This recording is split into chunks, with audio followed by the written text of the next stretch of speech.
మొదటిసారి చూస్తున్న మిత్రులారా, మా ఛానల్ ప్రశ్నించే గొంతుక.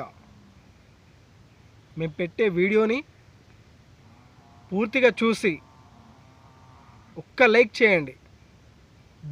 ఆ లైక్ ద్వారా ఓ 10 మందికి సందేశాన్ని చేరుతుంది. కావున నేడు విద్యేసిన యువసం, రైతేసిన రాజ్యం ఎప్పటికీ బాగుపడదు.